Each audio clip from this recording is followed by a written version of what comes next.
Hello दोस्तों, free online teaching one में आपका स्वागत है। तो आज हम इस वीडियो में कक्षा 9वीं विषय हिंदी विशिष्ट वार्षिक परीक्षा 2021 का हल देखने वाले हैं। तो इससे पहले यदि आपने हमारे चैनल को सब्सक्राइब नहीं किया है तो प्लीज़ सब्सक्राइब कीजिए, साथ में बेल आइकन को भी प्रेस कीजिए ताकि कोई भी वीडियो की नोटिफिकेशन आप तक सबसे पहले पहुँचे। तो चलिए वीडियो को स्टार्ट करते हैं। तो सबसे पहले देखते हैं हम प्रश्न क्रमांक 1, उचित शब्द का चयन कर रिक्त स्थानों की पूर्ति कीजिए।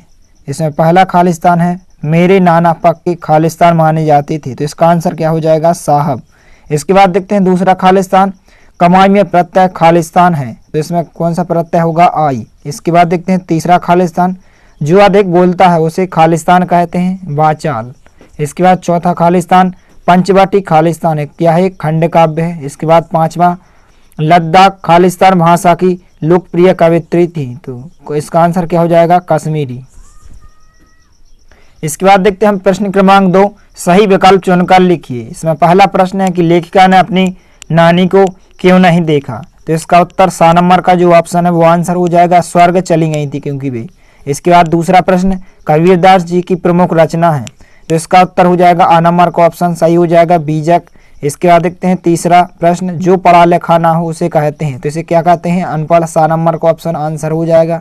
इसके बाद देखते हैं चौथा प्रश्न, काव्य की शोभा बढ़ाने वाले तत्वों को कहते हैं, तो इसका आंसर हो जाएगा 7 नंबर का ऑप्शन सही हो जाएगा, अलंकार। इसके बाद देखते हैं पांचवा प्रश्न, कोयल अपने चमकीले गीत क्यों तैरा रही है, तो इसका आंसर हो जाएगा, इस काले संकट पर मरने हेतु। इसके बाद देखते हैं हम प्रश्न क्रमांक 3, एक शब्द या एक वाक्य में उत्तर लिखिए। तो इसमें पहला प्रश्न है कि हिंदी गद्य साहित्य का इतिहास कब से प्रारंभ माना जाता है, तो इसका उत्तर हो जाएगा आधुनिक काल से। इसके बाद देखते हैं हम दूसरा प्रश्न, सिंगारस का स्थायी भाव लिखिए, तो इसका उत्तर हो जाएगा रति। इसके बाद देखते हैं तीसरा प्रश्न, कैदियों के हाथ में क्या होता था, तो इसका उत्तर हो जाएगा हथकड़ियाँ।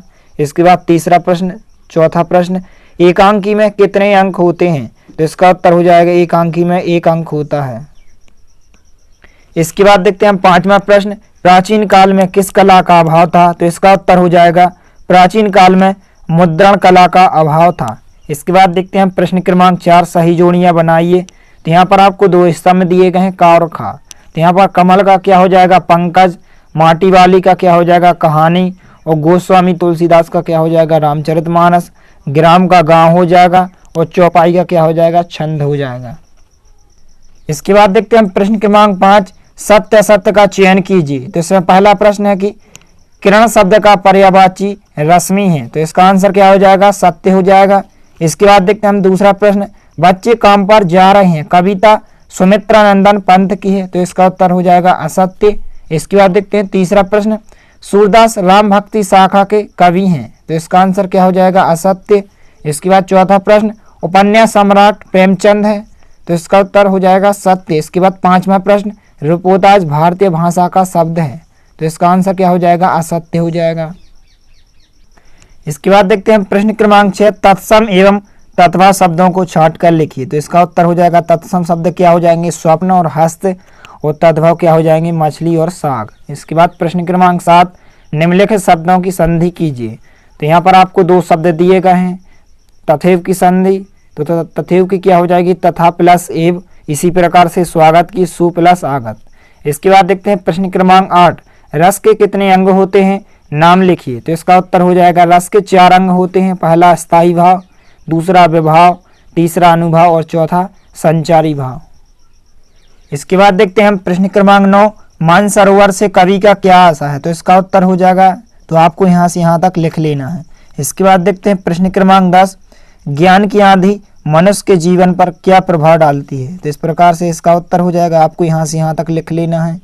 इसके बाद देखते हैं प्रश्न क्रमांक 11वां, रसखान ब्रज में क्यों जन्म लेना चाहते हैं, तो इसका उत्तर हो जाएगा कि कवि रसखान बार बार ब्रजभूमि में इसलिए जन्म लेना चाहते हैं क्योंकि वे कृष्ण के अनन्य भक्त हैं। कृष्ण ने ब्रजभूमि में तरह तरह की लीलाएं की थी, जिनकी यादें अब भी वहाँ हैं। कवि इन यादों से जुड़ना चाहते हैं तथा श्री कृष्ण का सानिध्य पाना चाहते हैं। तो इस प्रकार से आपके प्रश्न क्रमांक 11 का आंसर हो जाएगा। इसके बाद देखते हैं प्रश्न क्रमांक 12, कवि को कोयल से ईर्ष्या क्यों हो रही है? तो इसका आंसर हो जाएगा कवि को कोयल से इस बात पर ईर्ष्या हो रही है कि कोयल हरे वृक्ष की डाल पर रहती है, उसके उड़ने फिरने के लिए संपूर्ण आसमान है, जबकि कवि एक छोटी सी 10 फुट लंबी चौड़ी काली कोठरी में एक कैदी का जीवन व्यतीत कर रहा है। इसके बाद देखते हैं प्रश्न क्रमांक 13 का अथवा का प्रश्न जो है, आपने अपने शहर में बच्चों को कब कब और कहां कहां काम करते हुए देखा है? तो इसका उत्तर हो जाएगा, मैंने अपने शहर में बच्चों को चाय की दुकान पर, ढाबे पर, होटलों पर, सब्जियों या विभिन्न दुकानों पर, समृद्ध वर्ग के घरों में तथा प्राइवेट कार्यालयों में काम करते हुए देखा। तो इस प्रकार से आपके प्रश्न क्रमांक 13 के अथवा वाले प्रश्न का उत्तर हो जाएगा। इसके बाद देखते हैं हम 14वां प्रश्न, कहानी के प्रमुख तत्वों के नाम लिखिए। तो कहानी के प्रमुख तत्व जो होते हैं 6 प्रकार के होते हैं। पहला कथानक, दूसरा चरित्र चित्रण, तीसरा कथोपकथन, चौथा वातावरण, पांचवा भाषा शैली और छठवां उद्देश्य। इसके बाद देखते हैं प्रश्न क्रमांक 15, गया ने बैलों को शरारत के लिए क्या सजा दी? तो इसका उत्तर हो जाएगा कि गया ने बैलों को शरारत के लिए बहुत मारा, उन्हें खाने के लिए चिकनाई व चारा भी नहीं दिया, सूखा भूसा खाने के लिए दिया। तो इस प्रकार से आपके प्रश्न क्रमांक 15 का उत्तर हो जाएगा। इसके बाद देखते हैं हम प्रश्न क्रमांक 16 का अथवा प्रश्न है जो, लोग फोटो खिंचवाने के लिए क्या क्या उधार मांग लेते हैं और क्यों? तो इस प्रकार से आपका उत्तर हो जाएगा। इसके बाद देखते हैं हम प्रश्न क्रमांक 17 का अथवा का प्रश्न, नीचे दिए गए जीव जंतुओं की विशेषता लिखिए। तो आपको 4 जीव जंतु दिए गए हैं, बकरी, हिरण, हाथी, मोर। तो इनकी आपको विशेषता लिखना है। तो सबसे पहले देखते हैं बकरी की विशेषता। बकरी क्या होती है? दूध देती है, उसका दूध पौष्टिक होता है। इसके बाद देखते हैं हिरण। हिरण सुंदर जानवर होता है, उसकी नाभि में कस्तूरी रहती है जो बहुत खुशबू देती है। इसके बाद देखते हैं हम हाथी की विशेषता कि हाथी बलशाली होता है, बच्चों को अपनी पीठ पर बैठाकर सैर कराता है। इसके बाद देखते हैं मोर। मोर की विशेषता क्या होती है कि मोर राष्ट्रीय पक्षी है, यह बरसात होने पर खुश होकर नृत्य करता है, यह सबसे सुंदर पक्षी होता है। तो इस प्रकार से आपके प्रश्न क्रमांक 17 का आंसर हो। इसके बाद देखते हैं प्रश्न क्रमांक 18, अपनी सुबह से रात तक की दिनचर्या लिखिए। तो इस प्रश्न के उत्तर को आप अपने हिसाब से लिख सकते हैं। जैसे हमने इस प्रकार से लिखा, चाहे तो आप इसी प्रकार से लिख सकते हैं या इस प्रश्न के उत्तर को आप स्वयं ही लिखें। इसके बाद देखते हैं प्रश्न क्रमांक 19, महाकाव्य एवं खंड काव्य में 3 अंतर लिखिए। तो हम इस प्रश्न का उत्तर देखते हैं। तो इस प्रकार से आपका आंसर हो जाएगा कि महाकाव्य और खंड काव्य में निम्नलिखित अंतर हैं। तो आप वीडियो को रोककर इस प्रश्न के उत्तर को आप लिख सकते हैं। इसमें आपको 3 अंतर लिखने थे जो हमने आपको बता दिए हैं। इसके बाद देखते हैं प्रश्न क्रमांक 20, कवि ने कोकिला के बोलने के किन कारणों की संभावना बताई? तो हम इस प्रश्न का उत्तर देखते हैं कि कवि ने कोकिल यानी कि कोयल के बोलने की निम्नलिखित संभावना बताई हैं। पहला, वह पागल हो गई है। दूसरा, उसने दावानल की लपटें देख ली हैं। तीसरा, स्वतंत्रता के लिए कैदियों को संदेश देना चाहती है। चौथा, क्रांतिकारियों के मन में देश प्रेम की भावना और भी प्रगाढ़ करने का संदेश देने आई है। तो इस प्रकार से आपके प्रश्न क्रमांक 20 का उत्तर हो जाएगा। इसके बाद देखते हैं प्रश्न क्रमांक 21, कबीरदास अथवा माखनलाल चतुर्वेदी का कवि परिचय निम्न बिंदुओं के आधार पर दीजिए। इसमें पहला है कि 2 रचना, दूसरा भाव पक्ष, तीसरा कला पक्ष और चौथा साहित्य में स्थान। तो इसमें से हम कबीरदास जी का साहित्यिक परिचय देखते हैं। तो इसमें सबसे पहले 2 रचनाएं क्या होती हैं? साखी और सबद। इसके बाद ये आपका भाव पक्ष हो जाएगा। तो आपको यहाँ से यहाँ तक भाव पक्ष को लिख लेना है। इसके बाद ये आपका कला पक्ष हो जाएगा और चौथा है आपका साहित्य में स्थान हो जाएगा। तो इस प्रकार से आप वीडियो को रोककर आप इस प्रश्न के उत्तर को लिख सकते हैं।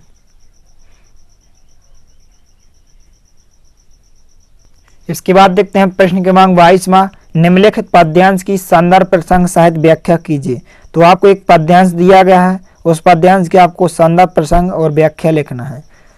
तो हम देखते हैं सबसे पहले आपकी संदर्भ हो जाएगी, इसके बाद ये आपका प्रसंग हो जाएगा, इसके बाद आपकी ये नीचे व्याख्या हो जाएगी। तो आप वीडियो को रोककर इस संदर्भ प्रसंग व्याख्या को लिख सकते हैं। तो इस प्रकार से आपकी नीचे व्याख्या हो जाएगी। आप वीडियो को रोककर संदर्भ, प्रसंग और व्याख्या लिख सकते हैं। तो यहाँ तक आपको लिख लेना है। इसके बाद देखते हैं हम प्रश्न क्रमांक 23वां, निम्नलिखित गद्यांशों की संदर्भ, प्रसंग सहित व्याख्या कीजिए। तो आपको नीचे एक गद्यांश दिया गया है, उसकी आपको संदर्भ, प्रसंग और व्याख्या लिखना है। तो हमने आपको शुरू की लाइनें लिख दी हैं और लास्ट की लाइन लिखनी है। अब इसको मिला लेना है कि ये आपका अथवा वाला है कि कौन सा वाला है। तो आपके ये संदर्भ हो जाएगा, इसके आप प्रसंग हो जाएगा, इसके बाद ये नीचे आपकी व्याख्या हो जाएगी। तो आप वीडियो को रोककर संदर्भ, प्रसंग और व्याख्या को लिख सकते हैं। तो यहाँ तक आपको लिख लेना है। इसके बाद देखते हैं हम प्रश्न क्रमांक 24वां, मुंशी प्रेमचंद अथवा हरिशंकर परसाई का साहित्यिक परिचय निम्न बिंदुओं के आधार पर लिखिए। तो इसमें हम मुंशी प्रेमचंद जी का साहित्यिक परिचय लिखेंगे। तो सबसे पहले आपको 2 रचनाएं लिखनी है, इसके बाद भाषा, शैली और साहित्य में स्थान। तो सबसे पहले हम लिखते हैं यहाँ पर 2 रचनाएं, कौन कौन सी, रंगभूमि और सेवा सदन। इसके बाद ये आपकी भाषा हो जाएगी। तो आपको यहाँ से यहाँ तक इसकी भाषा को लिख देना है। इसके बाद ये शैली हो जाएगी, इसके बाद ये साहित्य में स्थान। तो आप वीडियो को रोककर इस प्रेमचंद यानी कि मुंशी प्रेमचंद के जीवन परिचय को आप लिख सकते हैं। इसके बाद देखते हैं हम प्रश्न क्रमांक 25वां, कोरोना बीमारी से बचने के कौन कौन से उपाय हैं, लिखिए। तो हमें इस प्रश्न का उत्तर देखते हैं कि कोरोना बीमारी से बचने के निम्नलिखित उपाय हैं। पहला, दूसरों से 2 गज की दूरी बनाएं। नंबर 2, बात करते समय, खांसते समय मुंह अवश्य ढकें। और तीसरा, मास्क अवश्य लगाएं। और चौथा, हाथों को बार बार धोएं। इसके बाद 5वां, भीड़ भाड़ वाली जगह या सार्वजनिक स्थल पर जाने से बचें। तो इस प्रकार से आपके प्रश्न क्रमांक 25 का आंसर हो जाएगा। आप वीडियो को रोककर इस आंसर को लिख सकते हैं।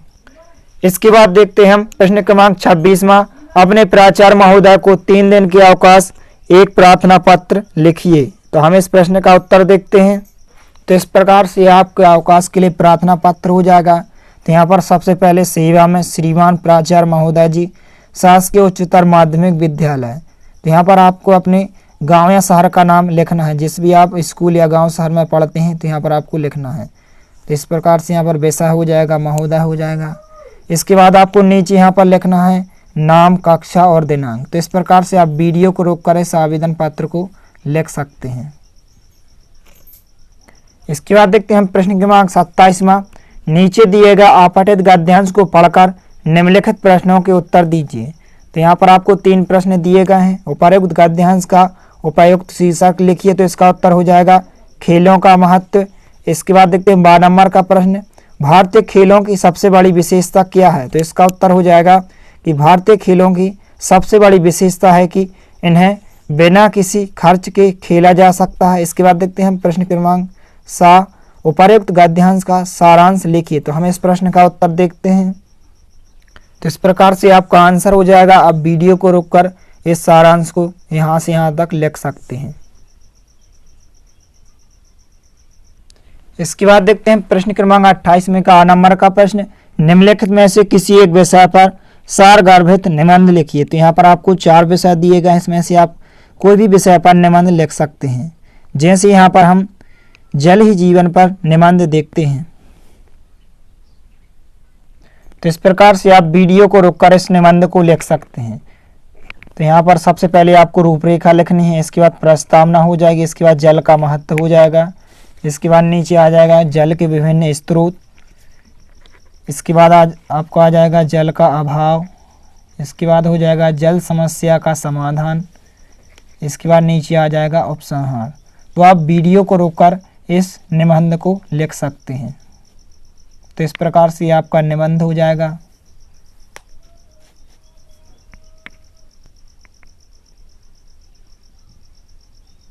इसके बाद देखते हैं हम प्रश्न क्रमांक 28 में का 12 नंबर का प्रश्न, निम्नलिखित में से किसी एक विषय पर रूपरेखा लिखिए। तो यहाँ पर हम विज्ञान के चमत्कार की रूपरेखा देखते हैं। तो सबसे पहले आपको लिखना है प्रस्तावना, इसके बाद विज्ञान वरदान के रूप में, इसके बाद विभिन्न क्षेत्रों में, चिकित्सा के क्षेत्र में, नंबर 2 उद्योग एवं विज्ञान, नंबर 3 आवागमन के क्षेत्र में, नंबर 4 खाद्यान्न एवं विज्ञान, इसके बाद नंबर 5 शिक्षा के क्षेत्र में।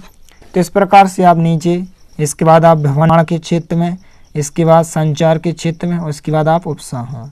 तो इस प्रकार से आप वीडियो को रोककर इस रूपरेखा को लिख सकते हैं। यदि वीडियो पसंद आए तो प्लीज़ लाइक कीजिए, दोस्तों के साथ शेयर कीजिए, और यदि आपने हमारे चैनल को सब्सक्राइब नहीं किया है तो प्लीज़ सब्सक्राइब कीजिए। धन्यवाद।